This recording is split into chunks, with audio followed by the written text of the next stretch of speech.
One of the things that stems from insecurity is the lack of trust.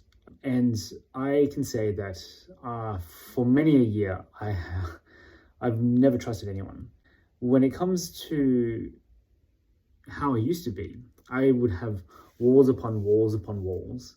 And I mean, there's nothing wrong with that. It's just that I never let anyone in. The flip side to that is that because I never let anyone in, I never connected with anyone. So my lack of trust stems from way back. One of the earliest times I can remember was back in primary school. I had this huge crush on this girl, huge. And I told my best mate at the time. What do you think happened? Some people think that, oh, he told everyone, right? What happened was he got together with her. Now, at this point in time, lots of people go, ooh, what a dog. How could he be your best friend? And so on and so on. But realistically, that's a point of view. And also, usually when we tell a story, we are never the bad guy. We're always the good guy. If anything bad happens, we're the victim, right? And obviously, if I had thought about this back then, my life would have been completely different. But at that time, yeah, sure, I played the victim and then I shut people out. If I tell someone something, I'm going to get betrayed. So then I just stopped trusting people. This is actually what happened. I really liked this girl and I did nothing. Done. That was it. We put meaning into it. We make a story about it.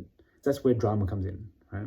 If anything, I could have been the bad guy in that scenario. I could have been someone who just came in, told my best mate. He could have had a massive crush on her for years.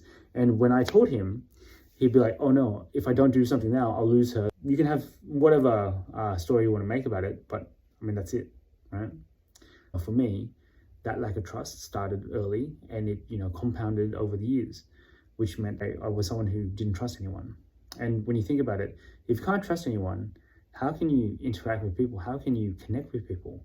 Well, depending on the stories that we tell ourselves to deal with these events, we can come from a very empowering or disempowering state, which means if we actually want to be trusting, then we need to be coming from a much more empowered state. Otherwise, we will just be full of mistrust. And if we're full of mistrust, then trust will never actually come.